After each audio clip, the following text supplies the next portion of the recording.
Mutual fund আর AIFF এই দুটোর মধ্যে পার্থক্য কোথায়? প্রথম পার্থক্য যে মিউচুয়াল ফান্ড হচ্ছে রিটেল প্রোডাক্ট। ছোটোখাটো বিনিয়োগকারী আমাদের মতো যারা সাধারণ বিনিয়োগকারী তাদেরকে টার্গেট করা হয় মিউচুয়াল ফান্ডে, মানে তাদের জন্যই এই প্রোডাক্ট। এআইএফ কিন্তু এইচএনআই প্রোডাক্ট, যাদের অনেক টাকা আছে তাদের জন্য। যদি আপনি মিউচুয়াল ফান্ড দেখেন 100 টাকা দিয়েও এসআইপি শুরু করা যায়, কিন্তু এআইএফে ইনভেস্ট করতে গেলে মিনিমাম 1 কোটি টাকা লাগবে। লিকুইডিটিটাও খুব ইম্পর্টেন্ট। যেমন ধরুন মিউচুয়াল ফান্ডে আপনি চাইলে ওয়ার্কিং ডেজে মিউচুয়াল ফান্ড বিক্রি করে দিতে পারেন, তারপরে 2 দিনের মধ্যে টাকা পেয়ে যাবেন। লিকুইড ফান্ড হলে 1 দিন পরেই টাকা পেয়ে যাবেন। কিন্তু এআইএফ প্রোডাক্ট ম্যাক্সিমামটাই হচ্ছে আপনার লক ইন পিরিয়ড আছে, মানে এক্ষেত্রে 3 বছর 7 বছর পর্যন্ত আপনি বিক্রি করতে পারবেন, মানে কোনো ক্ষেত্রে 7 বছর পর্যন্ত এর লক ইন পিরিয়ড থাকে। তাহলে এটা লিকুইডিটি কিন্তু অনেক কম মিউচুয়াল ফান্ডের তুলনায়।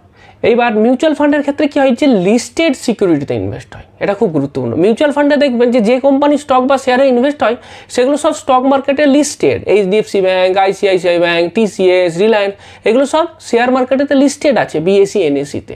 কিন্তু আপনার ওই এআইএফেতে লিস্টেড ইভেন আনলিস্টেড, যেগুলো এখনও আইপিও হয়নি, মানে যেগুলো এখনও পর্যন্ত লিস্টেড নয়, মার্কেটেতে আসেনি, সেরকম আনলিস্টেড শেয়ারেতেও ইনভেস্ট হয়। এরপরে সেটা হচ্ছে মিউচুয়াল ফান্ডে এসআইপি করা যায়, কিন্তু এআইএফে কিন্তু এরকম এসআইপি বলে কিছু নেই। এককালীন 1 কোটি টাকা দিয়ে দিতে হবে, তারপরে সেই এআইএফের ফান্ড ম্যানেজার 5-7 বছরের জন্য সেই টাকাটা কোথাও ইনভেস্ট করে দিতে পারেন, ততদিন পর্যন্ত আপনি টাকা তুলতেও পারবেন না। এরপরে যদি আমি কস্ট স্ট্রাকচারটা দেখি, তাহলে কি দেখতে পাচ্ছি যে মিউচুয়াল ফান্ডের ক্ষেত্রে কিন্তু তুলনামূলকভাবে অনেকটাই কম। এক্সপেন্স রেশিও কত থাকে? 0.5 থেকে ম্যাক্সিমাম 1.5 পর্যন্ত মিউচুয়াল ফান্ডের এক্সপেন্স রেশিও।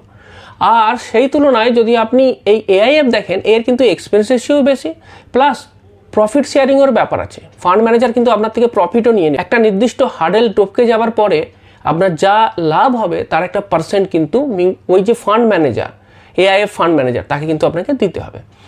রিটার্নের ক্ষেত্রে মিউচুয়াল ফান্ডের যা রিটার্ন, এআইএফের ক্ষেত্রে কিন্তু পোটেনশিয়াল আছে আরও বেশি রিটার্ন দেবার।